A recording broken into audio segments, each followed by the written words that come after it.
Bonjour tonton. Salut Ophélie. Qui êtes-vous? Présentez-vous parce que nous on ne vous connaît pas encore.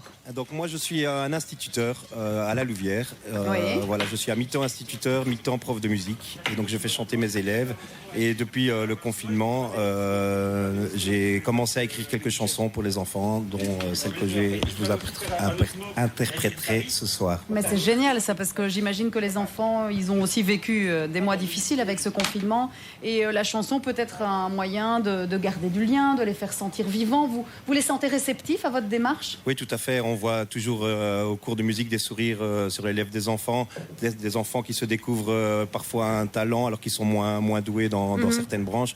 Et voilà, je leur donne ce goût de la musique. Peut-être qu'à la maison, ils n'ont pas l'occasion de le faire tout le temps ou d'aller à l'académie, etc. Voilà, et de chanter. Oui, justement, donc vous fréquentez une école classique, entre guillemets, puis une école de musique.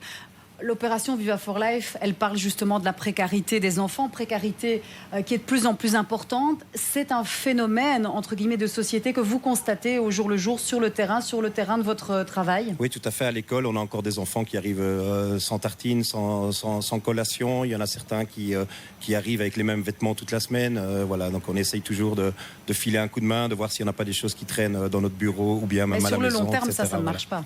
Non, ça ne marche pas, mais bon, on essaye de faire avec les petits, nos petits moyens, etc. Des bouts de ficelle parfois. Voilà. Et ça, c'est vrai que c'est frappant parce que donc Denis est instituteur. On en a eu pas mal dans le fan wall ici des instituteurs. Et c'est vrai que ce côté des boîtes à tartines vides, des vêtements pas adaptés à la saison, par exemple, c'est un message récurrent, mais d'autant plus inquiétant, Marco. Oui, complètement. Et c'est pour ça aussi qu'on ne cesse de le répéter, mais qu'on doit soutenir ces associations, puisque c'est un peu eux qui leur viennent en aide et qui peuvent les accompagner. Et c'est effarant de voir que ces gamins arrivent à l'école sans tartine, avec les mêmes vêtements, comme vient de le dire, pendant toute la semaine.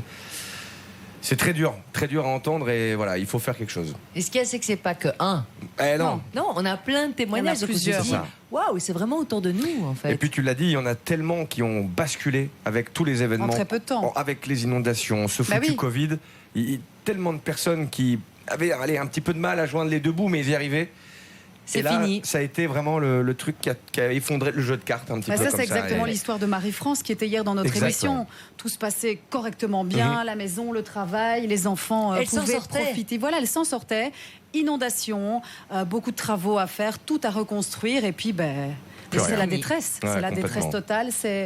Ces histoires-là, très tristes, vous les voyez aussi, Denis, sur le terrain. Oui, tout à fait. Ou des enfants qui dorment à 8 dans la même chambre ou à 7 dans la même chambre et qui sont réveillés par les grands frères, les grandes sœurs qui arrivent fatigués à l'école et voilà, et qui s'endorment sur le banc ou les choses comme ça. Voilà, ça nous arrive. Et c'est vrai qu'on le voit, les parents, ils font malgré tout leur possible tout ce qu'ils pour que peuvent, ça aille pour le mieux. Sûr. Mais voilà, ils vont dans les associations, ils essayent de joindre les deux bouts, mais c'est extrêmement difficile. Et les enfants, ils sont pas nés pour avoir ce genre de conditions. Ils sont nés pour être bien dans une belle chambre, d'avoir des loisirs, d'être heureux. Et puis surtout, ils sont enfants. Voilà. Donc il y avait un message tout à l'heure, l'insouciance, le sourire. Et normalement, c'est ça une vie d'enfant. Et puis on le rappellera aussi, c'est que tout se passe. Allez, on dit souvent les 1000 premiers jours, mais moi je trouve que même de 0 à 6, la construction. C'est crucial. Avoir confiance, il y a tellement de. Et là, on vient un peu briser tout ça et ça laisse des cicatrices. Donc il faut vraiment agir. Il faut agir. Tout de suite. Vivaforlife.be, je le rappelle, vous pouvez faire des dons toujours à cette heure-ci sur notre site internet. Alors Denis nous l'a expliqué, tonton Denis, puisque là c'est un peu son nom de scène. Il écrit des chansons pour les enfants et il va nous en faire justement découvrir une ce soir. À toi, tonton Denis. Cette chanson s'appelle Dyslexique pour tous les enfants qui sont dyslexiques.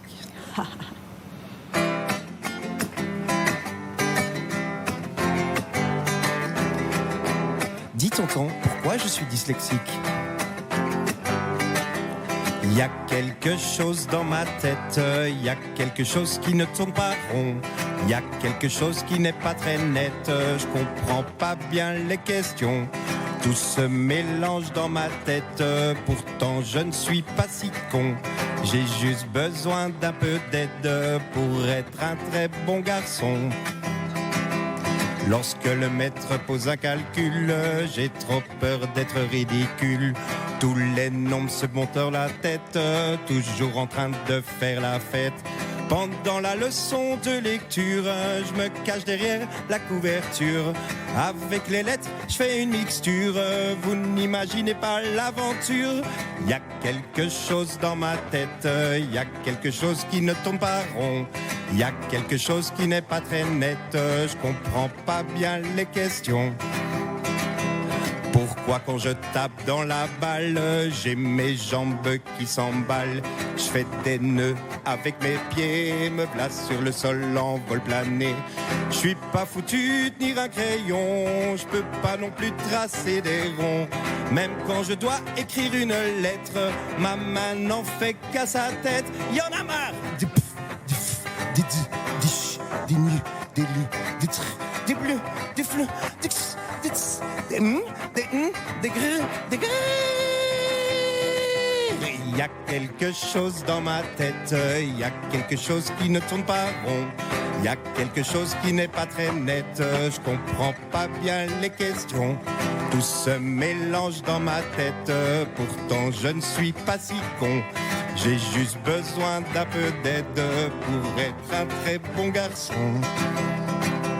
Les autres se moquent de mon écriture, y a même des moments où parfois c'est dur. Je travaille beaucoup pour m'en sortir, je veux leur prouver que je suis un dur à cuire. Comme quoi malgré que je suis dyslexique et même en mathématiques, avec du courage et de l'organisation, je vous ai écrit cette chanson. Y en a marre des pff, des f, des di, des ch, des ni, des r, des tr, des bleus, des fleux, des x, des ts, des des des gris. Il y a quelque chose dans ma tête, il y a quelque chose qui ne tourne pas rond. Il y a quelque chose qui n'est pas très net, je comprends pas bien les questions. Tout se mélange dans ma tête, pourtant je ne suis pas si con. J'ai juste besoin d'un peu d'aide pour être un très bon garçon. Merci. Bravo, tonton Denis. Si on avait tous eu des instits comme ça, à mon avis, tout irait mieux. Merci. Vous chantez ce genre de chansons donc avec vos élèves? Oui, évidemment, je crée les chansons et puis je fais des petits clips, etc. avec des enfants. Et puis je chante, je les passe à l'école et voilà. Et ça commence à tourner, ça commence à fonctionner. Et là, c'est vrai que la dyslexie, c'est une forme de différence qui se crée entre les enfants. Et puis quand on est dyslexique, il faut être accompagné au niveau logopédie.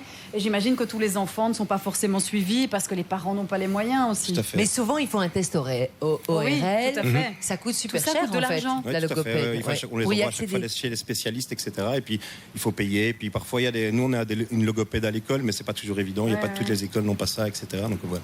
Est-ce qu'ils sont les réceptifs, les enfants, comme ça, à la chanson? Qu'est-ce que vous voyez qui se passe de particulier? Et souvent, ces enfants-là, ces enfants qui ont des problèmes, après, c'est souvent les meilleurs élèves en musique ou qui se lâchent un petit peu. On arrive à les mettre tout seuls devant la classe, ils peuvent chanter tout seuls et ils se sentent des stars. Et voilà, et on leur donne le sourire. Ils se sentent un peu plus comme les autres, voilà, finalement. Comme les autres. Ouais, ça, normalement, j'ai oublié une petite partie de la chanson. Vous deviez faire les enfants qui fait dyslexique. Un enfant qui est dyslexique, il entend toujours, il voit les autres qui se moquent de lui, etc. Et voilà. Voilà, je ne l'ai pas fait aujourd'hui, je le fais en concert, mais bon, voilà. On peut le refaire si tu veux. Si vous voulez, on peut essayer. En tout cas, elle rentre bien dans la tête. Dyslexique. Dyslexique. Dyslexique. Et vous continuez comme ça, et moi je chante. Dyslexique. Les autres se moquent de mon écriture. Il y a même des moments où parfois c'est dur. Je travaille beaucoup pour m'en sortir. Je veux leur prouver que je suis un dyslexique. Comme quoi malgré que je suis dyslexique et même très nul en mathématiques, avec du courage et de l'organisation, je vous ai écrit cette chanson. Voilà, merci. Merci, c'est génial. Tu fais des concerts, tonton Denis, c'est ça? De temps en temps, j'en ai déjà fait 2 ou 3 dans les villages, etc. Ouais. Je commence tout doucement. Il y a malheureusement, ça va être fini pour une petite période, puisqu'il n'y a plus d'événements à l'intérieur. Malheureusement, on a appris ça tout à l'heure. Mais plein de succès pour la suite. Il y a une chanson qui sort le 1er janvier. Ah, super, beau cadeau de Nouvel An. Franchement, c'est génial pour les enfants. Et plein de bonnes ondes pour la suite. Parce que pour les enfants... Ça les met en confiance aussi, je pense, de pouvoir partager des moments comme ça. Donc c'est génial. Merci d'avoir partagé avec nous ce projet. Super, merci beaucoup. Merci. Et si vous reconnaissez votre instit, si vous reconnaissez tonton Denis, faites des dons. Ah voilà, et faites des dons aussi. vivaforlife.be. On va changer de registre.